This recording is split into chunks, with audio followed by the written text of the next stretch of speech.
पौड़ी।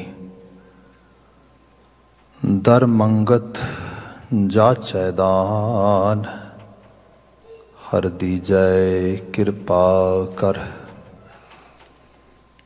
दर मंगत जाचै दान, हर दीजै कृपा कर। गुरमुख लिह मिलाए, जन पावै नाम हर। अनहद शब्द बजाए, ज्योति ज्योत धर। हृदय हर गुण गाए, जय जय शब्द हर। जग मह वरतै आप, हर सेती प्रीत कर। हृदय हर गुण गाए, जय जय शब्द हर। जग में वरतै आप, हर सेती प्रीत कर। वाहिगुरु जी का खालसा, वाहिगुरु जी की फतेह। जुगो जुग अटल। धन धन गुरु ग्रंथ साहिब जी। गुरु पातशाह जी की अपार अजमत। शाम समय असी सत्संगत दी इन्हां घड़ियां नूं प्राप्त किया है। इस समा गुरबाणी व्याख्या दा है, जिस विच सूही की वार गुरु अमरदास साहब द्वारा उचारण की गई ये पावन वार रचना सानू प्राप्त है। इस विच आप जी ने 15 नंबर पौड़ी का पाठ सरवण किया है। ये नाल लगदे 4 श्लोक जो गुरु नानक साहब दे पहले जामे विच उचारण किए गए ने, जिन्हां दी विचार बीते विच हो चुकी है। अज असी पौड़ी की व्याख्या विवेचना करन दा यतन करांगे। जो श्लोकां दे विच संदेश सीगा, जिवें आप जे रिकॉल करोगे तो पहला श्लोक सी सतगुर भिख्या देह मैं तू समर्थ दातार। एक बैगर की तरह एक प्ली करदियां होया, मंग मंगदियां होया अरदास की जा रही सी। बिल्कुल पौड़ी इत्थे इसे भाव नाल प्रारंभ हो रही है।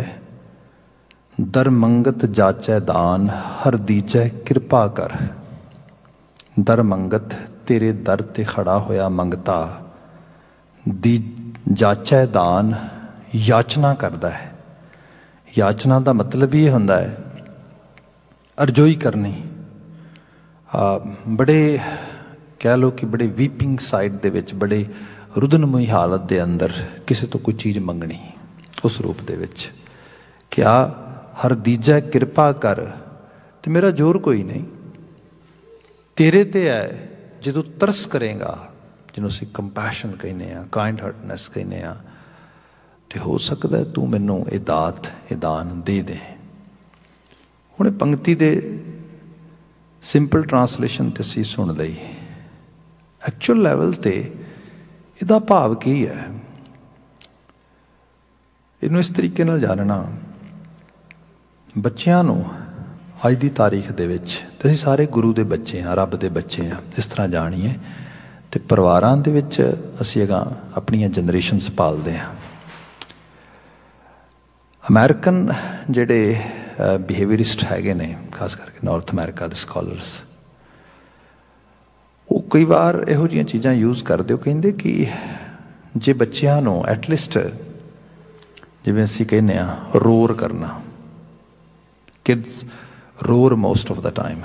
रोर का मतलब जिवें दहाड़ना, मतलब यैलिंग करनी, नैगिंग करनी, तो एक लैवल ते आके अपनी मन मर्जी करनी, तो उहदे विच भी आवाज़ रेज करनी, यल करना। इस कल्चर दे विच तुसीं देखते हो बच्चियां च घरां थावां दे खास करके अर्ली टीन ते टीन एज आ जाता है। ये गलत गल नहीं है जे देखा जाए, क्योंकि उन्होंने आवाज़ मिलती है, ਉਹਨਾਂ ਦੀ ਹੋਂਦ ਵੱਧਦੀ ਹੈ, ਸਰੀਰ ਤਗੜਾ ਹੁੰਦਾ ਆ ਤਾਂ ਉਹਨਾਂ ਨੂੰ ਲੱਗਦਾ ਹੱਦ ਹੋ ਗਈ, ਅਸੀਂ ਆਪਣੀ ਗੱਲ ਨਹੀਂ ਸੁਣਾ ਸਕਦੇ। ਕਿਵੇਂ ਨਹੀਂ ਕੋਈ ਸੁਣੇਗਾ? ਇਹ ਤੋਂ ਬਾਤ ਆਉਂਦੀ ਹੈ। ਆਪਣੀ ਹੋਂਦ, ਆਪਣੀ ਐਗਜ਼ਿਸਟੈਂਸ ਨੂੰ ਉੱਥੇ ਰਿਪਰੈਜ਼ੈਂਟ ਕਰਦੇ ਨੇ। ਪਰ ਹੁੰਦਾ ਕੀ ਹੈ, ਜੇ ਘਰ ਵਿੱਚ ਇਸੇ ਤਰੀਕੇ ਨਾਲ ਗੱਲ ਮੰਨੀ ਜਾਂਦੀ ਰਹੇ ਤੇ ਉਹ ਇੱਕ ਪੈਟਰਨ ਬਣ ਜਾਂਦਾ ਬਿਹੇਵੀਅਰ। ਅਗਾਂਹ ਲੌਂਗ ਰਨ ਦੇ ਵਿੱਚ ਉਹ ਬੜਾ ਪ੍ਰੋਬਲਮੈਟਿਕ ਹੋ ਜਾਂਦਾ, ਕਿਉਂਕਿ ਹਿਊਮਨ ਮਾਈਂਡ ਇਸ ਚੀਜ਼ ਨੂੰ ਐਕਸੈਪਟ ਕਰ ਲੈਂਦਾ ਵੀ ਐਵੇਂ ਹੀ ਚੱਲੇਗੀ ਦੁਨੀਆ ਹੁਣ। ਸੋ ਫਿਰ ਉਹ ਇਸੇ ਤਰੀਕੇ ਦੀ ਬੁਲਿੰਗ ਬਾਹਰ ਸਕੂਲ ਵਿੱਚ ਕਰਦਾ ਹੈ, ਗਰਾਊਂਡ ਵਿੱਚ ਕਰਦਾ ਹੈ।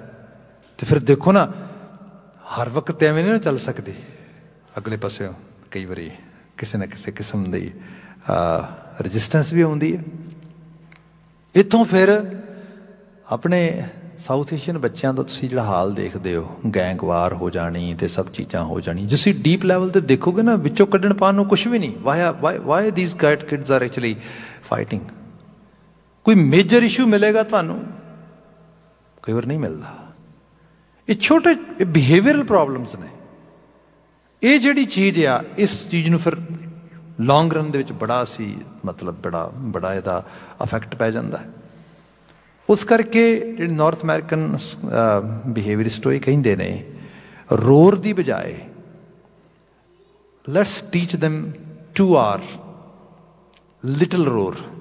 ਆਰ ਸਾਊਂਡ ਨਹੀਂ ਹੁੰਦਾ ਇਸ ਤਰੀਕੇ ਦਾ। ਹੁਣ 2R ਦਾ ਕੀ ਹੈ? ਪਹਿਲੀ R ਦਾ ਮਤਲਬ ਹੈਗਾ ਰਿਸਪੈਕਟ। ਉਹਨਾਂ ਨੂੰ ਇਹ ਸਿਖਾਇਆ ਜਾਏ ਰਿਸਪੈਕਟ ਪੇਡ ਆਫ ਹੁੰਦੀ ਹੈ। ਮਤਲਬ ਡਿਸਰਿਸਪੈਕਟ ਜਿਹੜੀ ਹੈ ਅਨਐਕਸੈਪਟੇਬਲ ਆ, ਉਹਦੇ ਵਾਸਤੇ ਵੀ ਕਿਸੇ ਵਾਸਤੇ ਵੀ। ਚੀਜ਼ਾਂ ਚੱਲਣਗੀਆਂ, ਕੰਮ ਹੋਣਗੇ, ਸਭ ਕੁਝ ਹੋਏਗਾ, ਬਟ ਡਿਸਰਿਸਪੈਕਟ ਸ਼ੋ ਕਰਕੇ ਨਹੀਂ। ਨੋ, ਦੈਟ ਇਜ਼ ਅਨਐਕਸੈਪਟੇਬਲ। ਸਮਾਜ ਦੇ ਵਿੱਚ ਜਦੋਂ ਤੁਸੀਂ ਦੇਖੀਏ, ਇੱਜ਼ਤ ਦੇਣੀ ਤੇ ਇੱਜ਼ਤ ਲੈਣੀ, ਮਾਨ ਮਨੋਵਰ ਸਥਾਪਿਤ ਕਰਨਾ, ਇਹ ਬਹੁਤ ਜ਼ਰੂਰੀ ਹੈ। ਘਰਾਂ ਦੇ ਅੰਦਰ ਜਦੋਂ ਪਰਿਵਾਰਕ ਮਾਹੌਲ ਖਰਾਬ ਹੁੰਦਾ ਹੈ, ਉਹਦਾ ਮਤਲਬ ਹੀ ਇਹ ਹੁੰਦਾ ਹੈ ਜਦੋਂ ਅਸੀਂ ਇੱਕ ਦੂਜੇ ਦੀ ਇੱਜ਼ਤ ਨਹੀਂ ਕਰਦੇ, when we are not able to see each other respectful। ਫਿਰ ਇਕੱਲਾ ਇਹ ਨਹੀਂ ਗਾ, ਅਗਲਾ ਪੜਾਅ ਹੁੰਦਾ।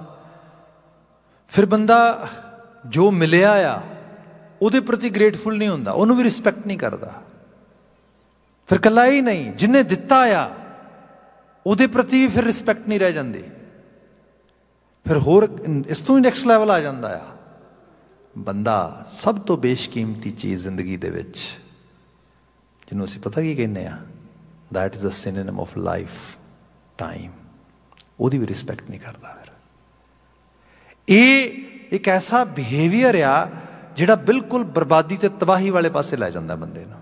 ਗੁਰਮਤਾਸ਼ 'ਚ ਆ ਜਾਓ ਦੁਬਾਰਾ। ਫਿਰ ਗੁਰੂ ਸਾਹਿਬ ਨੇ ਕਿਹਾ, ਬੰਦੇ ਤੈਨੂੰ ਉਸ ਲੈਵਲ ਤੇ ਲੈ ਕੇ ਜਾਣਾ ਜਿੱਥੇ ਤੈਨੂੰ ਇਹ ਸਮਝ ਆ ਜਾਏ, ਦਿਨ ਤੇ ਪਹਿਰ, ਪਹਿਰ ਤੇ ਘਰੀਆਂ, ਆਵ ਘਟੈ ਤਨ ਛੀਜੈ, ਕਾਲ ਅਹੇਰੀ ਫਿਰੈ, ਬਦਕ ਜੋ ਕਹੋ ਕਵਨ ਵਿਦ ਕੀਜੈ।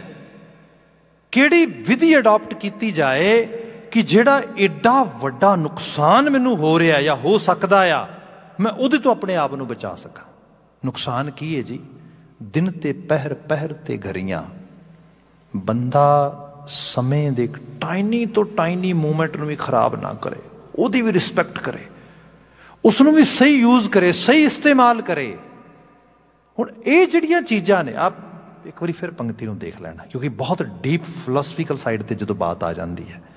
ਬਚਨ ਇਹ ਹੈ, ਦਰ ਮੰਗਤ ਜਾਚੈ ਦਾਨ, ਹਰ ਦੀਜੈ ਕਿਰਪਾ ਕਰ। ਮੈਂ ਨਾ ਰੱਬ ਦੇ ਦਰ ਤੇ ਖੜਾ ਤੇ ਰੱਬ ਨੂੰ ਕਹਿਣਾ, ਰੱਬਾ ਮੈਂ ਆ ਮੰਗ ਰਿਹਾ ਮੰਗਤਾ ਬਣ ਕੇ, ਤੇ ਮੇਰੇ ਤੇ ਤਰਸ ਕਰ, ਮੈਨੂੰ ਦੇ ਦੇ, ਬਖਸ਼ਿਸ਼ ਕਰ ਦੇ।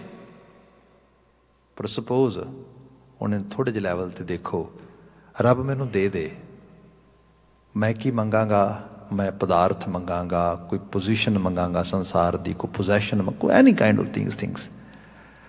ਐਕਚੁਅਲ ਲੈਵਲ ਤੇ ਇਹ ਸਾਰੀਆਂ ਚੀਜ਼ਾਂ ਤਾਂ ਅਸੀਂ ਐਕਿਊਮੂਲੇਟ ਕਰ ਸਕਦੇ ਹਾਂ, ਅਸੀਂ ਜਨਰੇਟ ਕਰ ਸਕਦੇ ਹਾਂ, ਅਸੀਂ ਕਮਾ ਸਕਦੇ ਹਾਂ, ਬਣਾ ਸਕਦੇ ਹਾਂ। ਸਾਨੂੰ ਚਾਹੀਦਾ ਕੀ ਹੈ? ਟਾਈਮ, ਸਮਾਂ ਤੇ ਹਾਲਾਤ, ਸਰਕਮਸਟੈਂਸਸ, ਦੋ ਚੀਜ਼ਾਂ। बाकी सब कुछ पॉसीबल है जदों तुसी उन्हां दो चीज़ां नूं लै आओ उत्थे। इहदा मतलब बंदा, तुसी आप देखो बजुर्गों दी पुरानियां गल्लां, वो कहंदे सन रब वो घड़ी लियावे, रब वो समा लियावे। Mean we are just seeking that time, बाकी सारा कुछ हो जाना है, बाकी तो कड़ियां जुड़ जानियां सारे दियां सारियां। हुण आप देखो एक बंदा बहुत कुछ मंग रहा है, जो मिल रहा है ਉਹਦੇ प्रति ਉਹਦੇ अंदर कोई इज्जत नहीं, कोई रिस्पैक्ट नहीं होती, कोई ਉਹਦੀ केयर नहीं है, भाई तेनों होर कित्थों मिलेगा? मदर नेचर का ला आ, तो पहले दी संभाल नहीं की। कुदरत दिन चढ़ता आ, साडी सारियां दे अकाउंट दे विच 24 आवर्स इस तरीके नाल झोली पा दिंदी है, लै फड़। हुण वो शख्स जो है जिन्हों 24 घंटे इस तरीके नाल मिले, मैं अक्सर बात करदा इत्थे, अमेरिका के एक स्कॉलर ने पूरा दा पूरा किताबचा लिख मारिया 5 AM क्लब। ਜਿਹੜੇ ਲੋਕ अर्ली बर्ड्स ने समय नाल बिस्तरे का त्याग करते, दिनचर्या ਜਿਹੜੀ है बड़े टाइम नाल स्टार्ट करते अपनी, they are always ahead in everything. Academic world दे विच जो किसी किस्म की भी होर इंडस्ट्रीयल वर्ल्ड दे विच, टैक्नीकल वर्ल्ड दे विच, बिजनस वर्ल्ड दे विच, ईवन पॉलिटिक्स दे विच, हर लैवल ते स्पिरिचुअल साइड ते डेफिनेटली जिहड़ा प्रभात नूं सामभदा आ, जिहड़ा अमृत वेला सच नौ वडियाई विचार इहदा एहसास करदा, उहदे ते चढ़दी कला भाई। ये कुदरत की बड़ी वड्डी नवाजिश आ। सो जो बंदा ये मंग रहा दाता, मैनूं दात दे। एक चीज़ होर देखो, तुसी साडे कदी पुरानियां तुसी रचनावां पढ़ोगे तो तुहानूं मिलेगा अरदास करदे सिख ये मंगदे, दाता अमृत वेले दी दात बख्शी, दाता नितनेम दी दात बख्शी। दाता ये की है? ये दाता ने जिन्हों ये चीज़ां संभालनियां आ गई, इन्हां दे इस तरह कह लो ये ऐसे गिफ्ट ने जिन्हां दे विच मल्टीपल गिफ्ट्स अंदर रैप होए ने। जदों बंदा इस तरीके नाल उन्हां चीज़ां नूं देखदा ते हुण गुरु बाबा जी बयान करदे कि भले बंदे तू इन्हां चीज़ां नूं पहलां मान, एहसास, इन्हां दी रिस्पैक्ट कर, टाइम की रिस्पैक्ट करनी। सो मैं विनती की घरां थावां दे च हर चीज़ की रिस्पैक्ट करो, छोटी तो छोटी चीज़ की भी, तो समय की रिस्पैक्ट फिर हौली हौली अपने आप आएगी उस तरीके नाल। इज्जत, मान, एहतराम, हर चीज़ वो मगर है। एक आर, सैकेंड आर जिहड़ा आ दैट इज़ रिक्वेस्ट, तरीकेकार था किसी चीज़ की। फिर again I would like to say actually American same उस किताबचे विचों ही वो स्कॉलर गल करता है डबल डी। डबल डी का मतलब की, double R then double D. Double D का मतलब की है, वो कहता है some people demands but they never deserve. So if they don't deserve they can not get whatever they are asking, they demand can not be fulfilled at all. So कहता demand करो, जो deserve नहीं करते नहीं मिलेगा। On the other side some people deserve, they never demand but things happens according to जिवें mother nature का ला आ। Even वो विश नहीं करते, आ रही चीज़ां मिल रही। हुण इत्थे की है?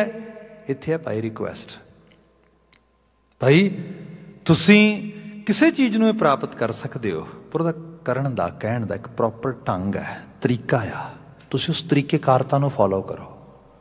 हुण गुरमत आशे दे विच गुरु साहब एक बार नहीं, ये गुरु अमरदास साहब का बचन है, असीं बचन महाराज की बाणी च पढ़ते हैं तो महाराज बयान करते कि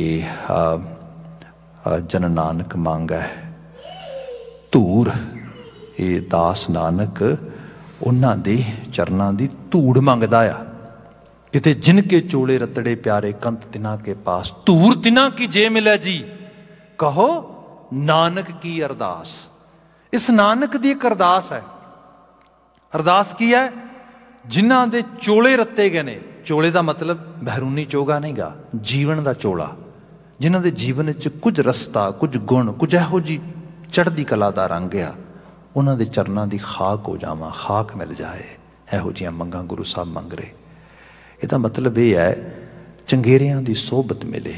we are seeking some sort of shadowing of great people, shadowing of people who are full with virtues, shadowing of people who are wise, shadowing of people who can give us some kind of influence which can lead us toward the right direction of our lives. So ਇਹ ਜਿਹੜੀ ਚੀਜ਼ ਆ, ਇਸ ਕਿਸਮ ਦੀ ਮੰਗ ਕੀਤੀ ਜਾ ਰਹੀ, ਇਸ ਕਿਸਮ ਦੀ ਖਾਸ਼ ਗੁਰੂ ਸਾਹਿਬ ਸਾਡੇ ਸਾਹਮਣੇ ਰੱਖਦੇ। ਇਹ ਰਿਕੁਐਸਟ ਹੈ, ਇਹ ਇੱਛਾ ਹੈ, ਇਹ ਖਾਸ਼ ਹੈ, ਤੈਨੂੰ ਪ੍ਰੋਪਰ ਤਰੀਕੇ ਨਾਲ ਬਿਆਨ ਕਰਨ ਦਾ ਢੰਗ ਹੈ। ਅੱਜ ਦਾ ਬਚਨ ਇੱਥੋਂ ਪ੍ਰਾਰੰਭ ਹੋ ਰਿਹਾ ਹੈ। ਮਹਾਰਾਜ ਕਹਿੰਦੇ ਦਰਮੰਗਤ ਜਾਚੈ ਦਾਨ, ਹਰ ਦੀਜੈ ਕਿਰਪਾ ਕਰ, ਗੁਰਮੁਖ ਲੇਹੋ ਮਿਲਾਏ। ਫਿਰ ਇਸ ਅਰਦਾਸ ਦੀ ਪੂਰਤੀ ਵਾਸਤੇ ਗੁਰਮੁਖ ਲੇਹੋ ਮਿਲਾਏ। ਇਹਦੇ ਉੱਤੇ ਪ੍ਰੋਫੈਸਰ ਪੂਰਨ ਸਿੰਘ ਬੜਾ ਸੋਹਣਾ ਬਾਤ ਲਿਖਦੇ ਇੱਕ ਜਗ੍ਹਾ। ਉਹ ਕਹਿੰਦੇ ਦੋ ਤਰ੍ਹਾਂ ਦੇ ਲੋਕ ਹੁੰਦੇ ਨੇ ਧਰਤੀ 'ਤੇ। ਇੱਕ ਉਹ ਲੋਕ ਹੁੰਦੇ ਨੇ ਜਿਹੜੇ ਕੋਈ ਪ੍ਰਾਰਥਨਾ ਕਰਦੇ, ਕੋਈ ਅਰਦਾਸ ਕਰਦੇ, ਕੋਈ ਪ੍ਰੇਅਰ ਕਰਦੇ, ਕੋਈ ਦੁਆ ਮੰਗਦੇ, ਅਤੇ ਉਸ ਤੋਂ ਬਾਅਦ ਮੰਗਣ ਤੋਂ ਬਾਅਦ ਆਪਣਾ ਸਿਰਹਾਣੇ ਦੇ ਉੱਤੇ ਸਿਰ ਰੱਖ ਕੇ ਇਸ ਤਰੀਕੇ ਨਾਲ ਸੋ ਜਾਂਦੇ। ਭਾਈ ਉਹਨਾਂ ਦੀਆਂ ਦੁਆਵਾਂ ਨਹੀਂ ਪੂਰੀਆਂ ਹੁੰਦੀਆਂ, ਉਹਨਾਂ ਦੀਆਂ ਅਰਦਾਸਾਂ ਫੁੱਲਫਿਲ ਨਹੀਂ ਹੁੰਦੀਆਂ। ਇੱਕ ਦੂਸਰੇ ਤਰ੍ਹਾਂ ਦੇ ਲੋਕ ਹੁੰਦੇ ਜੋ ਅਰਦਾਸ ਕਰਦੇ, ਪ੍ਰੇਅਰ ਕਰਦੇ, ਪ੍ਰਾਰਥਨਾ ਕਰਦੇ, ਅਤੇ ਉਸ ਤੋਂ ਬਾਅਦ ਉਸ ਨੂੰ ਪੂਰੀਆਂ ਕਰਨ ਵਾਸਤੇ, ਉਹਨੂੰ ਫੁੱਲਫਿਲ ਕਰਨ ਵਾਸਤੇ ਉਸ ਯਤਨ 'ਚ ਲੱਗ ਜਾਂਦੇ, ਪੂਰੀਆਂ ਹੋ ਜਾਂਦੀਆਂ। ਹੁਣ ਇਹਦਾ ਮਾਇਨਾ ਸਮਝੋ, ਜੇ ਅਰਦਾਸ ਹੈ ਤਾਂ ਨਾਲ ਪ੍ਰਯਾਸ ਵੀ ਹੈ, ਐਫਰਟ ਵੀ ਹੈ, ਯਤਨਸ਼ੀਲਤਾ ਵੀ ਹੈ। ਜੇ ਬੰਦਾ ਉਸ ਲੈਵਲ 'ਤੇ ਯਤਨਸ਼ੀਲ ਨਹੀਂ ਹੋਏਗਾ, ਅਤੇ ਹੁਣ ਇੱਥੇ ਗੁਰੂ ਸਾਹਿਬ ਕਹਿੰਦੇ ਅਰਦਾਸ ਤੇ ਹੈ ਮੇਰੀ, ਮੰਗਤਾ ਮੰਗ ਰਿਹਾ, ਗੁਰਮੁਖ ਲੇਹੋ ਮਿਲਾਏ। ਮੈਨੂੰ ਨਾ ਗੁਰੂ ਵੱਲ ਮੂੰਹ ਕਰਕੇ, ਗੁਰੂ ਅਨੁਸਾਰੀ ਹੋਣ ਦੀ ਜਾਂਚ ਦੱਸ ਕੇ ਮੈਨੂੰ ਉਸ ਰੰਗ 'ਚ ਰੰਗ, ਉਹਦੇ ਨਾਲ ਮਿਲਾ ਮੈਨੂੰ। ਹੁਣ according to guru school of thought ਮੈਂ ਆਪਣੇ ਆਪ ਨੂੰ ਢਾਲਣਾ ਅਤੇ ਪ੍ਰਪੇਅਰ ਕਰਨਾ ਸ਼ੁਰੂ ਕਰ ਦੇਵਾਂ ਉਸ ਰੂਪ ਦੇ ਅੰਦਰ। ਖੈਰ ਬਾਤ ਫਿਰ ਫਿਲੋਸਫੀਕਲ ਸਾਈਡ 'ਤੇ ਚਲੀ ਜਾਏਗੀ।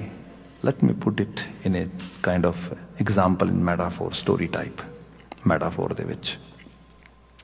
ਕਹਾਣੀ ਹੈ ਇੱਕ ਬੜੇ ਨਾਮਵਰ ਦਾਰਸ਼ਨਿਕ ਨੇ ਲਿਖੀ ਭਾਰਤੀ ਖਿੱਤੇ ਦੇ ਵਿੱਚ। ਉਹ ਲਿਖਦਾ ਹੈ ਕਿ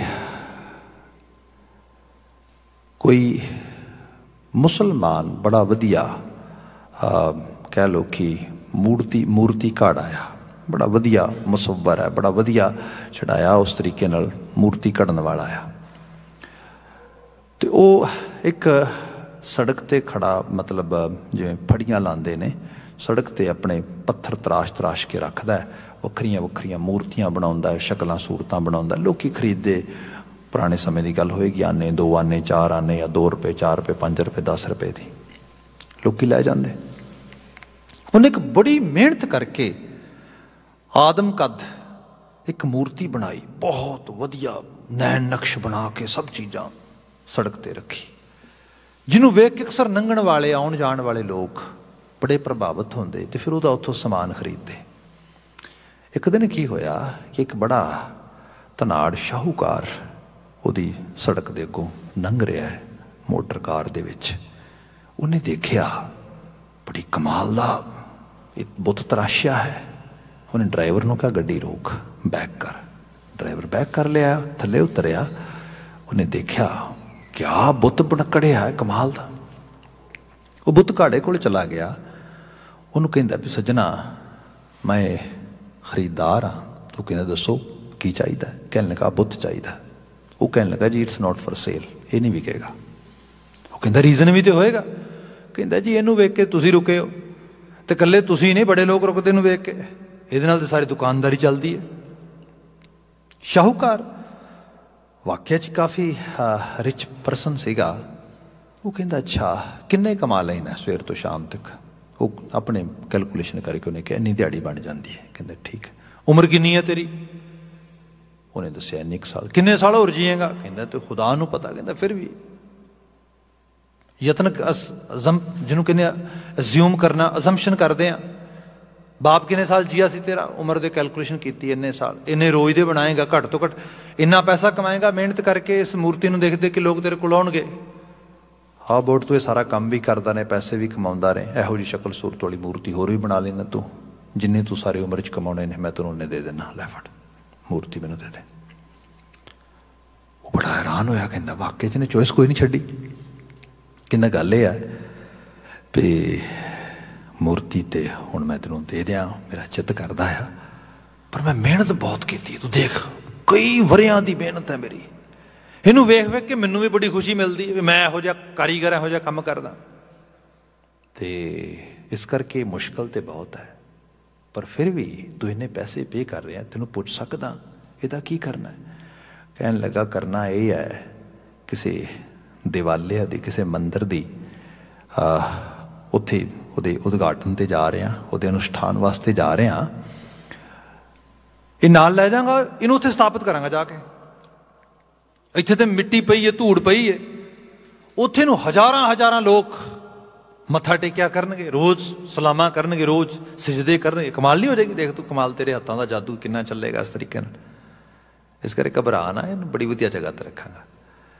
ਖੈਰ ਹੁਣ ਪੈਸੇ ਦਾ ਲਾਲਚ ਵੀ ਬੜਾ ਆ, ਸ਼ਾਹੂਕਾਰ ਦੀ ਗੱਲ 'ਚ ਦਮ ਵੀ ਬੜਾ ਹੈ, ਉਹਨੇ ਬੜੇ ਤਰੀਕੇ ਨਾਲ ਪ੍ਰੈਜੈਂਟੇਸ਼ਨ ਕੀਤੀ ਹੈ ਸਾਰੀ। ਕਾਰੀਗਰ ਮੰਨਣ ਤੇ ਆ ਗਿਆ। ਜਦੋਂ ਮੰਨਣ ਤੇ ਆ ਗਿਆ, ਕਹਿੰਦਾ ਗੱਲ ਇਹ ਹੈ ਸ਼ਾਹੂਕਾਰ ਜੀ, ਮੂਰਤੀ ਦੇ ਦੇਣਾ ਤੁਹਾਨੂੰ, ਪਰ ਮੁਸ਼ਕਲ ਇਹ ਹੈ ਤੁਸੀਂ ਇਹਨੂੰ ਮੰਦਰ 'ਚ ਰੱਖ ਦਿਓਗੇ ਜਾ ਕੇ, ਤੇ ਜੇ ਮੇਰਾ ਕਦੀ ਚਿੱਤ ਕਰੇ ਵੇਖਣ ਵਾਸਤੇ, ਮੈਂ ਤੇ ਨਹੀਂ ਆ ਸਕਾਂਗਾ ਕਦੀ ਵੀ ਉੱਥੇ। ਕਹਿਣ ਲੱਗਾ ਉਹਦਾ ਤੂੰ ਚਿੰਤਾ ਨਾ ਕਰ, ਉਹਦੀ ਮੈਂ ਤੈਨੂੰ ਗਰੰਟੀ ਦੇ ਦੇਣਾ, ਮੈਂ ਮਾਲਕ ਹਾਂ ਉਹਦਾ, ਤੈਨੂੰ ਕੋਈ ਨਹੀਂ ਰੋਕੇਗਾ, ਮੈਂ ਤੈਨੂੰ ਲੈ ਕੇ ਜਾਵਾਂਗਾ। ਜਦੋਂ ਕਿ ਤੇਰਾ ਜਿੱਦ ਕੀਤਾ ਮੇਰੇ ਕੋਲ ਆ ਜੀ, ਆ ਮੇਰਾ ਐਡਰੈਸ ਹੈ, ਇਸ ਤਰੀਕੇ ਨਾਲ ਤੈਨੂੰ ਸਿੱਧਾ ਮੇਰੇ ਕੋਲ ਆਮਦ ਹੋ ਸਕੀ, ਮੈਂ ਤੈਨੂੰ ਲੈ ਕੇ ਜਾਵਾਂਗਾ, ਕੋਈ ਐਸੀ ਘਬਰਾਉਣ ਵਾਲੀ ਗੱਲ ਨਹੀਂ, ਇਹ ਤੂੰ ਜਦੋਂ ਚਾਹੇ ਵੇਖ ਸਕਣਾ। ਸਾਰੀਆਂ ਸ਼ਰਤਾਂ ਪੂਰੀਆਂ ਹੋ ਗਈਆਂ, ਉਹਨੇ ਉਹ ਆਦਮਕਤ ਬੁੱਤ ਦੇਤਾ। ਮਾਫੀ ਚਾਹਾਂਗਾ, ਇਹ ਸਾਰੀ ਕਹਾਣੀ ਦਾ ਮਤਲਬ ਬੁੱਤ ਪ੍ਰਸਤਗੀ ਨਹੀਂ ਗਾ। ਸਿੱਖੀ ਦੇ ਵਿੱਚ ਬੁੱਤ ਪ੍ਰਸਤਗੀ ਬਿਲਕੁਲ ਮੁਮਕਿਨ ਨਹੀਂ, ਨਾ ਕਿਸੇ ਕਿਸਮ ਦੇ ਨਾਲ। ਇਸੇ ਕਰਕੇ ਗੁਰੂ ਸਾਹਿਬ ਨੇ ਤੁਹਾਨੂੰ ਸ਼ਬਦ ਦੀ ਉਪਾਸਨਾ ਵਿੱਚ ਲਗਾਇਆ, ਅਕਾਲ ਦੀ ਪ੍ਰਸਤਗੀ 'ਚ ਲਗਾਇਆ। ਸਿਰਫ ਇੱਕ ਐਗਜ਼ਾਮਪਲ ਦੇ ਤੌਰ ਤੇ ਬਾਤ ਕਰ ਰਹੇ ਹੋ ਕਿ ਜਿਹੜਾ ਬਚਨ ਆ ਰਿਹਾ ਸੀਗਾ ਕਿ ਦਰ ਮੰਗਤ ਜਾਚੈ ਦਾਨ ਹਰ ਦੀਜੈ ਕਿਰਪਾ ਕਰ, ਗੁਰਮੁਖ ਲਿਹੋ ਮਿਲਾਏ ਜਨ ਪਾਵੈ ਨਾਮ ਹਰ। ਜੇ ਉਹ ਦਾਤ ਮੰਗ ਰਿਹਾ ਉਹ ਮਿਲ ਸਕਦੀ ਏ, ਪਰ ਮਿਲੇਗੀ ਕਿਵੇਂ? ਗੁਰਮੁਖ ਲਿਹ ਮਿਲਾਏ, ਗੁਰੂ ਆਸ਼ੇ ਮੁਤਾਬਕ ਢਲ ਕੇ ਮਿਲੇਗੀ, ਉਹਦੇ ਵਿੱਚ ਉਸ ਰਾਹ ਤੇ ਚੱਲ ਕੇ ਮਿਲੇਗੀ। ਗੁਰੂ ਘੜੇਗਾ ਤੈਨੂੰ ਤਾਂ ਮਿਲੇ ਜਾਏਗੀ ਉਹ ਦਾਤ। ਖੈਰ ਐਗਜ਼ਾਮਪਲ ਦੇ ਰਿਹਾ ਸੀਗਾ ਮੈਂ। ਉਹ ਖੈਰ ਉਹ ਮੂਰਤੀ ਲੈ ਗਿਆ, ਉਹਨੂੰ ਪੈਸੇ ਮਿਲ ਗਏ, ਉਹਦੀ ਜ਼ਿੰਦਗੀ ਥੋੜ੍ਹੀ ਸੁਖਾਲੀ ਹੋ ਗਈ, ਉਹ ਆਪਣਾ ਕੰਮਕਾਰ 'ਚ ਲੱਗਾ ਰਿਹਾ। ਸਮਾਂ ਨਿਕਲ ਗਿਆ ਕਾਫੀ। ਇੱਕ ਦਿਨ ਕਿਤੇ ਸ਼ਾਹੂਕਾਰ ਫਿਰ ਲੰਘ ਰਿਹਾ ਉਸ ਸੜਕ ਤੋਂ। ਉਹਨੇ ਆਪਣੇ ਡਰਾਈਵਰ ਨੂੰ ਕਿਹਾ ਗੱਡੀ ਰੋਕ ਭਾਈ, ਇੱਥੇ ਉਹ ਕਾਰੀਗਰ ਹੈ, ਬੜੇ ਦਿਨ ਹੋ ਗਏ, ਬੜੇ ਵਰੇ ਹੀ ਹੋ ਗਏ ਆਲਮੋਸਟ, ਉਹਦਾ ਹਾਲ ਚਾਲ ਪੁੱਛ ਜਾਈਏ। ਆਖਿਰਕਾਰ ਉਹਨੇ ਸਾਡੀ ਗੱਲ ਮੰਨੀ ਸੀ। ਸ਼ਾਹੂਕਾਰ ਉਤਰਿਆ ਗਿਆ, ਉਹ ਉੱਠ ਕੇ ਉਹਨੇ ਸਲਾਮ ਕੀਤੀ, ਬੜਾ ਖੁਸ਼ ਹੋਇਆ, ਸ਼ਾਹੂਕਾਰ ਜੀ ਆ ਜਾਓ ਆ ਜਾਓ।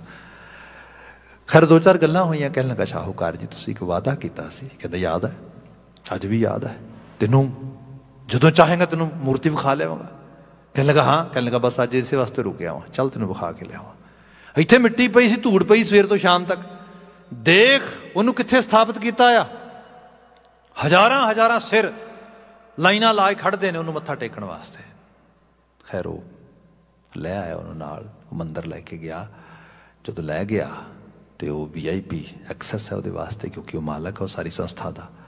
ਉਹਨੂੰ ਨਾਲ ਅੱਗੇ ਲੈ ਕੇ ਦੇਖ ਚਲਾ ਗਿਆ। ਤੇ ਉਹ ਕਿਉਂਕਿ ਉਹ ਮੁਸਲਮਾਨ ਹੈ, ਉਹਦਾ ਵਿਸ਼ਵਾਸ ਕੋਈ ਨਹੀਂ, ਉਹ ਬੁੱਤ ਪ੍ਰਸਤਗੀ ਨਹੀਂ ਕਰਦਾ। ਤੂੰ ਵੇਖ ਕੇ ਹੈਰਾਨ ਵੀ ਬੜਾ ਹੋਇਆ, ਖੁਸ਼ ਵੀ ਹੋਇਆ। ਅਖੀਰ ਜਦੋਂ ਉਹਨੇ ਸਾਰਾ ਉਹ ਮੰਜ਼ਰ ਦੇਖਿਆ, ਤੇ ਮੰਜ਼ਰ ਦੇਖ ਕੇ ਸ਼ਾਹੂਕਾਰ ਵੱਲ ਵੇਖ ਕੇ ਉੱਚੀ ਉੱਚੀ ਹੱਸ ਪਿਆ। ਸ਼ਾਹੂਕਾਰ ਕਹਿੰਦਾ ਕੀ ਹੋਇਆ? ਕਹਿਣ ਲੱਗਾ ਗੱਲ ਇਹ ਹੈ ਸ਼ਾਹੂਕਾਰ ਜੀ, ਗੁੱਸਾ ਨਾ ਕਰਿਓ, ਮੈਨੂੰ ਆ ਸਾਰੇ ਲੋਕ ਕਮਲੇ ਲੱਗਦੇ ਨੇ ਜਿਹੜੇ ਲਾਈਨਾਂ 'ਚ ਲੱਗ ਕੇ ਇਹ ਬੁੱਤ ਨੂੰ ਮੱਥਾ ਟੇਕ ਰਹੇ ਨੇ। ਉਹ ਕਹਿੰਦਾ ਉੱਚੀ ਨਹੀਂ ਬੋਲੀ ਤਾਂ ਹੌਲੀ ਬੋਲ, ਉੱਚੀ ਨਾ ਬੋਲ ਹੌਲੀ ਬੋਲ, ਐਵੇਂ ਕਿਸੇ ਨੂੰ ਇਤਰਾਜ਼ ਹੋਏਗਾ ਇਸ ਗੱਲ ਤੇ। ਕਹਿੰਦਾ ਨਹੀਂ ਨਹੀਂ ਮੈਂ ਸੱਚ ਕਹਿ ਰਿਹਾ ਵੀ ਇਹਦੇ 'ਚ ਤੇ ਕੁਛ ਵੀ ਨਹੀਂ, ਪੱਥਰ ਹੈ ਇਕੱਲਾ।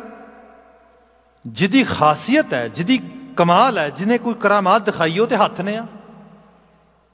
ਜੇ ਪੂਜਣਾ ਆ ਤੇ ਨਾ ਹੱਥਾਂ ਨੂੰ ਪੂਜੇ ਕੋਈ। ਸਾਰੀ ਕਲਾ ਤੇ ਇਹਨਾਂ ਦੀ ਹੈ ਨਾ, ਇਹ ਤੇ ਪੱਥਰ ਸੀਗਾ।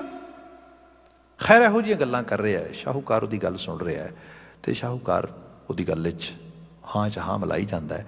ਤਾਂ ਜਿਵੇਂ ਉਹਨਾਂ ਨੇ ਮੂਰਤੀ ਦਾ ਕਨਸੈਪਟ ਬਣਾਇਆ, ਉੱਥੇ ਲੋਕ ਇੱਕ ਪਾਸੇ ਮੱਥਾ ਟੇਕਦੇ, ਘੁੰਮਦੇ, ਪਰਿਕਰਮਾ ਕਰਦੇ, ਫਿਰ ਦੂਜੇ ਪਾਸੇ ਆ ਕੇ ਫਿਰ ਸਿਜਦਾ ਕਰਦੇ, ਫਿਰ ਚਲੇ ਜਾਂਦੇ ਆਪਣੀ ਕੁਝ ਜੋ ਉਹਨਾਂ ਨੇ ਮੂਰਤੀ ਨੂੰ ਭੇਟਾ ਵਗੈਰਾ ਅਰਪਿਤ ਕਰਨੀ ਹੈ।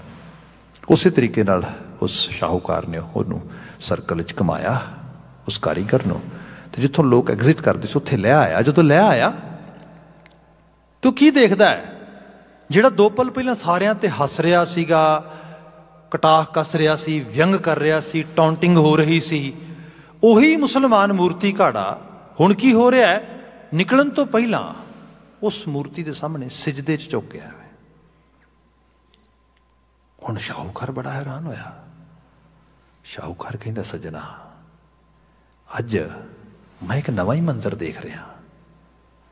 तू वही शख्स है जिहड़ा 2 पल पहला मेरे ते व्यंग कर रहा सी, आले दुआले दे लोकां ते व्यंग कर रहा सी, कटाह कस रहा सीगा, हुण वापस आया इत्थों तक। की हो गया? की बदल की गया?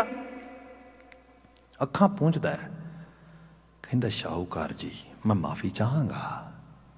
असल च मैनूं अपनी गलती का एहसास होया। सच्चाई ये है मैनूं इहदे च कोई खुदा नहीं दिसिया। ना ना ना ना मैं खुदा दी प्रस्तगी एवें करदा, ऐसा कुछ नहीं हैगा। मैं इस करके सोच रहा हाँ, जदों उस पासे खड़ा सीगा मैं कह रहा सी इन्हां हत्थां दी खूबी है, इन्हां हत्थां ने बुत घड़िया है, इस करके इन्हां हत्थां नूं पूजना चाहिए। सत्कार तो सारा हत्थां दा है। पर जदों मैं घूम के इधर आया वहां उन्नी देर तक मेरे दिमाग च, मेरी सोच च ख्याल आया, सच्चाई ये है खूबी तो इस पत्थर दी है। जे ये अपने आप को कढ़ाण वास्ते तैयार ना हुंदा, मेरे हथ कादी कला पैदा करते। ये शाहकार इस करके पैदा होया है क्योंकि ये पत्थर अपने सीने ते मेरे तो छैणियां खाण लई तैयार हो गया, हथौड़े खाण लई तैयार हो गया। जे कढ़ाउंदा ना अपने आप को, मैं किन्नू कढ़दा? खूबी ते दी है सारी। एक्चुअली गुरु वार वार सिख तो बलिहार जाता है। गुरु वार वार सिख नूं माण बख्शदा है। मैं जो हुण जिहड़ा पता कह रहा सीगा ना कि जिनके चोले रतड़े प्यारे कंत तिना के पास, जिहड़े कंत वाले हो गए, जिन्हां दे चोले रत्ते गए, धूर तिना की जे मिले जी। गुरु साहब कहंदे मैं उन्हां दे चरनां दी धूर मंगदा हां। इहदा मतलब जो लोग गुरु अनुसारी होने लिए तैयार हो गए, गुरु तो घड़न वाला आ, पर कोई अपने आप को कढ़ाण वास्ते भी तो तैयार होए ना। गुरमुख ये है। जदों देखो आप मंग मंगते हैं, हुण मंग काहदी है? कई बारी बच्चे तुहानूं बिल्कुल संदब्ध कर देंगे, speechless. You even can not imagine how they perceive things. एक दिन छोटे बच्चे नाल बात हो रही मेरी, ते we were really in good mood. Some time it happens, हमेशा नहीं, कदी कदी हुंदा भी। तुसीं बिल्कुल इक्को जगह ते हो ते गलबात चल रही है सारी, तो गलबात हो रही है, तो मैं उन्होंने एक गल पुछदा, मैं क्या भी सॉरी बेटा, do you want any help from me in your life, in your achievements, in your studies, anywhere, without hesitation you can ask me. I always, this is guaranteed, I will be there, we will be there, but still I'm just putting this risk, this kind of actually advantage for you in words. So whenever, whatever you want, whatever kind of help you want, you can ask me. अच्छा बच्चा देखो, छोटा जा बच्चा थोड़ी देर रुक के ते कहंदा yes I have one request. मैं कहा यस प्लीज। कहंदे keep pushing me to do hard studies. हुण आ जिहड़ी चीज आ एक्चुअली देखो नो डाउट, हुण ये जिहड़ा रंग आ सानू सारियां नू जिंदगी च आ जाए। He was teaching me something, क्योंकि जीवन है इहदे च असीं सारे कहने सौखा हो जाए, आसानी हो जाए, काम करना ना पे सब कुछ। जदों एक मंग इहो जी होए भी मैनू ना एक्चुअली मैनू बल्कि इंसिस्ट करी मैं चंगा कर सका, मैनू बल्कि पुश करिए, मैनू बल्कि इहदे उत्ते वार वार फोर्स करी।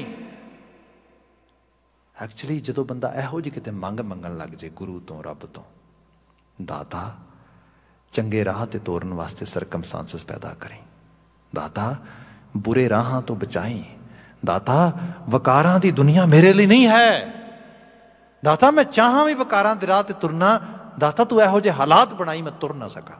ये मंग है। ਇਹ ਆ ਐਕਚੁਅਲ ਲੈਵਲ ਤੇ ਅਰਦਾਸ। ਜੇ ਤੇ ਗੁਰੂ ਕਹਿੰਦਾ ਜਦੋਂ ਤੂੰ ਇਸ ਲੈਵਲ ਦੀ ਅਰਦਾਸ ਤੇ ਆਏਗਾ ਨਾ, ਤੂੰ ਗੁਰੂ ਅਨੁਸਾਰੀ ਹੋਏਗਾ। ਜਦੋਂ ਗੁਰੂ ਅਨੁਸਾਰੀ ਹੋਏਗਾ ਫਿਰ ਗੁਰੂ ਰਾਖਾ ਹੋਏਗਾ।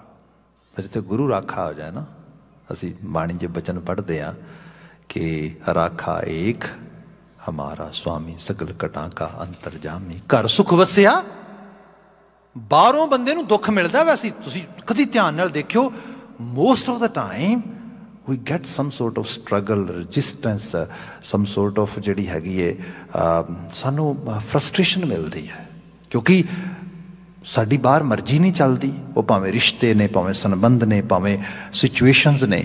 ਅਸੀਂ ਉੱਥੇ ਆਪਣੇ ਅਕੋਰਡਿੰਗ ਨਾਲ, ਤੁਸੀਂ ਸਪੋਜ਼ ਕਰੋ ਤੁਸੀਂ ਬੈਂਕ 'ਚ ਗਏ, ਤੁਹਾਡਾ ਇਹ ਸੀਗਾ ਕਿ ਮੈਂ 5 ਮਿੰਟ 'ਚ ਕੰਮ ਕਰਕੇ ਪਰਤ ਆਉਣਾ। ਉੱਥੇ ਕੀ ਹੋਇਆ? ਉੱਥੇ ਕਿਊ ਲੱਗਾ ਆ, ਉੱਥੇ ਲੱਗ ਪਿਆ ਉਹ ਘੰਟਾ ਵੇਟ ਕਰਨੀ ਪਏਗੀ। ਕੰਟਰੋਲ ਹੀ ਨਹੀਂ ਹੈਗਾ। ਹੁਣ ਮੈਂ ਆਪਣਾ ਖੂਨ ਸਾੜ ਸਕਦਾ, ਫਰਸਟ੍ਰੇਸ਼ਨ 'ਚ ਹੋਵਾਂਗਾ, ਬੜਾ ਕੁਝ ਹੋ ਸਕਦਾ ਹੈ। ਪਰ ਇਹ ਸਾਰੀ ਬਾਹਰ ਦੀ ਸਿਚੁਏਸ਼ਨ ਐਕਚੁਅਲੀ ਜਾਣੀ ਤੇ ਮੇਰੇ ਅੰਦਰ ਹੀ ਨਾ। ਮੇਰੀ ਵਾਇਰਿੰਗ ਜਿਵੇਂ ਹੈ ਮੇਰੇ ਅੰਦਰ, ਜਿਵੇਂ ਮੇਰੀ ਸਾਰਾ ਬ੍ਰੇਨ ਦੇ ਕੈਮੀਕਲਸ ਨੇ, ਉਹਨਾਂ ਨੇ ਪਰਸੀਵ ਤੇ ਪ੍ਰੋਸੈਸ ਕਰਨਾ ਆ। ਜੇ ਉਹਨਾਂ ਦੇ ਵਿੱਚ ਕੁਝ ਪੇਸ਼ੈਂਸ, ਕੁਝ ਹਾਇਰ ਲੈਵਲ ਦੀ ਐਬਿਲਿਟੀ ਹੈ, ਘਰ ਸੁਖ ਵਸਿਆ ਬਾਹਰ ਸੁਖ ਪਾਇਆ, ਇੱਥੋਂ ਆਉਂਦਾ। ਅਦਰਵਾਈਜ਼ ਬੰਦਾ ਜੈਸੀ ਮਰਜ਼ੀ ਸਿਚੁਏਸ਼ਨ ਪ੍ਰੋਵਾਈਡ ਕਰ ਦਿਓ, ਜੇ ਉਹ ਘਰ ਸੁਖ ਵਸਿਆ ਵਾਲੀ ਗੱਲ ਨਹੀਂ ਨਾ ਹੈ, ਉਹਦੇ ਕੋਲ ਕੰਪਲੇਨਸ ਹੋਣਗੀਆਂ, ਉਹਦੇ ਕੋਲ ਇਸ਼ੂਜ਼ ਹੋਣਗੇ। ਉਹਨੂੰ ਈਵਨ ਸਹੀ ਤੋਂ ਸਹੀ ਸਿਚੁਏਸ਼ਨ 'ਚ ਲੱਗੇਗਾ ਵੀ ਨਹੀਂ something is not right. Reason ਕਿਉਂਕਿ ਰਾਈਟ ਅੰਦਰ ਨਹੀਂ ਚੱਲ ਰਿਹਾ। ਤੇ ਗੁਰੂ ਜਦੋਂ ਅੰਦਰੋਂ ਉਸ ਲੈਵਲ ਤੇ ਪ੍ਰਪੇਅਰ ਕਰਦਾ, ਸਾਡੀ ਪ੍ਰੈਪਰੇਸ਼ਨ ਕਰ ਦਿੰਦਾ ਹੈਗਾ ਆ। ਮਹਾਰਾਜ ਬਿਆਨ ਕਰਦੇ, ਫਿਰ ਹਾਲਤ ਇਹ ਬਣ ਜਾਂਦੀ ਹੈ ਕਿ ਮੈਂ ਉਸ ਰਾਹ ਦੇ ਉੱਤੇ ਤੁਰਿਆ ਕਿ ਗੁਰਮੁਖ ਲੇਹੋ ਮਿਲਾਏ ਜਨ ਪਾਵੈ ਨਾਮ ਹਰ। ਮੈਨੂੰ ਇਸ ਕਿਸਮ ਦੀ ਦਾਤ ਦੇ ਕਿ ਮੈਂ ਗੁਰੂ ਅਨੁਸਾਰੀ ਹੋਵਾਂ ਤੇ ਮੈਨੂੰ ਫਿਰ ਹਰ ਦਾ ਨਾਮ ਮਿਲੇ, ਮੈਨੂੰ ਹਰ ਦੀ ਹੋਣ ਦਾ ਅਹਿਸਾਸ ਹੋ ਜਾਏ। ਅਨਹਦ ਸ਼ਬਦ ਵਜਾਏ ਜੋਤੀ ਜੋਤ ਧਰ। ਬਾਕੀ ਇਹ ਹੈ, ਇਹ ਜੀਵਨ ਜਿੱਥੋਂ ਆਇਆ ਆ ਉਸੇ ਸੋਰਸ ਵਿੱਚ ਹੀ ਮਿਲ ਜਾਣਾ ਜਾ ਕੇ। ਇਹ ਬਸ ਵਕਤ ਦੀ ਖੇਡ ਆ, ਥੋੜ੍ਹੀ ਜਿਹੜੀ ਖੇਡੀ ਜਾ ਰਹੀ ਹੈ। ਗੁਰੂ ਬਾਬਾ ਜੀ ਕਹਿੰਦੇ ਜਿੰਨੀ ਖੇਡ ਖੇਡੀ ਜਾ ਰਹੀ ਹੈ, ਅਨਹਦ ਸ਼ਬਦ ਵਜਾਏ। ਹੁਣ ਸਾਡੇ ਅੰਦਰ ਉਹ ਸ਼ਬਦ ਵੱਜ ਰਿਹਾ ਹੈ ਜਿਹੜਾ ਅਨਵਾਂਟਿਡ ਆ, ਨਾ ਚਾਹਿਆ, ਮਤਲਬ ਜੋ ਸਾਡਾ ਸੁਰਤ ਸੋਚਦੀ ਹੈ। ਅੱਜ ਜਿਹੜੀਆਂ ਚੀਜ਼ਾਂ ਲੋਕੀ ਬਿਆਨ ਕਰਦੇ ਨੇ, ਨੀਂਦ ਨਹੀਂ ਆਉਂਦੀ, ਸੁਪਨੇ ਮਾੜੇ ਆਉਂਦੇ ਨੇ, ਖਿਆਲ ਬਾੜੇ ਆਉਂਦੇ ਨੇ, ਹਰ ਵਕਤ ਪਰੇਸ਼ਾਨੀ ਰਹਿੰਦੀ ਹੈ, ਕੁਛ ਚੰਗਾ ਨਹੀਂ ਲੱਗਦਾ। What is this? ਅਨਵਾਂਟਿਡ ਮਿਊਜ਼ਿਕ ਵੱਜ ਰਿਹਾ ਅੰਦਰ, ਉਹ ਚੀਜ਼ਾਂ ਚੱਲ ਰਹੀਆਂ ਅੰਦਰ, and we really want to shut it down, but we are not able to do it. ਕੀ ਕੀਤਾ ਜਾਏ ਹੁਣ? ਗੁਰੂ ਬਾਬਾ ਜੀ ਕਹਿੰਦੇ ਗੁਰੂ ਆਸ਼ੇ ਮੁਤਾਬਕ ਹੋ ਜਾ, ਇਸ ਸੰਗੀਤ ਦੀ ਰਿਪਲੇਸਮੈਂਟ ਹੋ ਜਾਏਗੀ। ਤੇ ਰਿਪਲੇਸਮੈਂਟ ਕਿਉਂਕਿ ਅਨਹਦ ਇੱਕ ਐਸਾ ਵਾਜਾ ਵੱਜੇਗਾ, ਇੱਕ ਐਸੀ ਅੰਦਰ ਥਾਟਸ ਦੀ ਦੁਨੀਆ ਦੀ ਇੱਕ ਐਸੀ ਆਮਦ ਹੋਏਗੀ, ਐਸੀ ਵਿਚਾਰ ਅੰਦਰ ਚੱਲੇਗੀ ਜਿਹੜੀ ਬਿਲਕੁਲ ਈਜ਼ ਕਰੇਗੀ, ਸੂਦਿੰਗ ਕਰੇਗੀ। ਉਹਨੂੰ ਬਾਬਾ ਜੀ ਨੇ ਕਿਹਾ, ਅਨਹਦ ਸ਼ਬਦ ਵਜਾਏ ਜੋਤੀ ਜੋਤ ਧਰ, ਹਿਰਦੈ ਹਰ ਗੁਣ ਗਾਏ ਜੈ ਜੈ ਸ਼ਬਦ ਹਰ। ਹਿਰਦੈ ਹਰ ਗੁਣ ਗਾਏ ਜੈ ਜੈ ਸ਼ਬਦ ਹਰ। ਬੰਦਾ ਇੱਕ ਫਿਤਰਤ ਹੈ ਬੰਦੇ ਦੀ, ਜੈ ਹੋਏ ਤੇ ਮੇਰੀ ਹੋਏ, ਕਿਉਂਕਿ ਮੈਂ ਦੀ ਇਜ਼ਾਫੇਦਾਰੀ ਹੈ ਤੇ ਮੇਰੀ ਜੈ ਹੁੰਦੀ ਨਹੀਂ। ਜੈ ਹੁੰਦੀ ਆਲੇ ਦੁਆਲੇ ਦੇ ਲੋਕਾਂ ਦੀ, ਮੈਨੂੰ ਈਰਖਾ ਹੁੰਦੀ ਹੈ, ਮੈਂ ਮਰਦਾ ਵੀ ਹੱਦ ਹੋ ਗਈ, ਕਿਉਂ ਹੁੰਦੀ ਜੈ ਇਹਨਾਂ ਦੀ? ਬਾਬਾ ਜੀ ਨੇ ਕਿਹਾ ਕਿਉਂ ਨਾ ਜਕਾਰਾ ਹੀ ਉਹਦਾ ਛੱਡਿਓ, ਜੈ ਹੀ ਉਹਦੀ ਕਰੋ ਜਿਹਦੀ ਅਸਲ 'ਚ ਜੈ ਸੋਭਦੀ ਹੈ ਤੇ ਜਿਹਦੀ ਜੈ ਹਮੇਸ਼ਾ ਹੁੰਦੀ ਹੈ। ਅਸੀਂ ਜਿਹੜਾ ਪੜ੍ਹਦੇ ਹਾਂ ਜਕਾਰਾ ਸਾਡਾ ਕੀ ਹੈ? ਬੋਲੇ ਸੋ ਨਿਹਾਲ। ਆ ਬੋਲ, ਜੋ ਵੀ ਬੋਲੇਗਾ ਉਹ ਨਿਹਾਲ ਹੋ ਜਾਏਗਾ ਕਿ ਸਤਿ ਸ਼੍ਰੀ ਅਕਾਲ। ਰਹਿਣ ਵਾਲਾ ਇੱਕੋ ਹੀ ਹੈ, ਅਕਾਲ, ਉਹੀ ਸੱਤ ਹੈ। ਬਾਕੀ ਅਸੀਂ ਸਭ ਵਕਤੀ ਤੌਰ 'ਤੇ ਮਿਟ ਜਾਵਾਂਗੇ। ਜੈ ਉਹਦੀ ਹੋਏਗੀ। ਇੱਥੇ ਬਾਬਾ ਜੀ ਨੇ ਬਿਆਨ ਕੀਤਾ, ਹਿਰਦੈ ਹਰ ਗੁਣ ਗਾਏ ਜੈ ਜੈ ਸ਼ਬਦ ਹਰ। ਉਹਦੀ ਫਿਰ ਉਸ ਸ਼ਬਦ ਦੇ, ਉਸ ਹਰ ਦੀ ਜੈ ਜੈ ਅੰਦਰ ਹਿਰਦੇ ਦੇ ਵਿੱਚੋਂ ਨਿਕਲਦੀ। ਜਗ ਮੈਂ ਵਰਤਿਆ ਆਪ ਹਰ ਸੇਤੀ ਪ੍ਰੀਤ ਕਰ। ਉਹ ਆਪ ਹੀ ਵਰਤ ਰਿਹਾ ਹੈ, ਉਹਦੇ ਨਾਲ ਹੀ ਪ੍ਰੀਤ ਪਾਈ ਜਾਏ। ਅਤੇ ਇੱਥੇ ਪ੍ਰੀਤ ਪਾਉਣ ਦਾ ਮਤਲਬ ਹੀ ਇਹ ਹੈ, ਖਿਆਲ ਨੇ ਭਾਈ ਜਿਹੜੇ ਪੱਲੇ ਬੰਨ੍ਹ ਲੋਗੇ ਉਹ ਤੁਹਾਡੀ ਦੁਨੀਆ ਬਣ ਜਾਏਗੀ। ਵਕਾਰਾਂ ਦੇ ਬੰਨ੍ਹ ਲੋਗੇ, ਵਕਾਰਾਂ ਦੀ ਦੁਨੀਆ ਤੁਹਾਡੀ ਹੈ। ਜੇ ਕਰਤਾਰ ਵਾਲੇ ਬੰਨ੍ਹ ਲੋਗੇ ਤੇ ਕਰਤਾਰ ਦੀ ਦੁਨੀਆ ਤੁਹਾਡੀ ਹੈ। ਡਿਪੈਂਡ ਸਾਡੇ 'ਤੇ ਹੈ। ਬਾਬਾ ਜੀ ਕਹਿੰਦੇ ਇਹਦੇ ਨਾਲ ਪ੍ਰੀਤ ਲਾ, ਇਹ ਪ੍ਰੀਤ ਸੋਭਦੀ ਹੈ ਤੈਨੂੰ, ਇਹ ਪ੍ਰੀਤ ਤੇਰਾ ਜੀਵਨ ਸਵਾਰ ਦੇਗੀ। ਸਾਹਿਬ ਰਹਿਮਤ ਕਰਨ, ਇਹ ਨਾਲਮੀ ਵਾਕਿਆਂ 'ਚੋਂ ਚੰਗੇਰੀ ਪ੍ਰੇਰਣਾ ਮਿਲੇ, ਅਸੀਂ ਗੁਰਮਤੀਏ ਹੋ ਸਕੀਏ। ਕਿਰਸਾਨੀ ਸੰਘਰਸ਼ ਵਿੱਚ ਜੂਝ ਰਹੇ ਮਾਈ ਭਾਈ ਦੀ ਸਫਲਤਾ ਦੀ ਅਰਦਾਸ ਦੇ ਨਾਲ ਸਮਾਪਤੀ ਕਰਦੇ ਹਾਂ। ਵਾਹਿਗੁਰੂ ਜੀ ਕਾ ਖਾਲਸਾ, ਵਾਹਿਗੁਰੂ ਜੀ ਕੀ ਫਤਿਹ।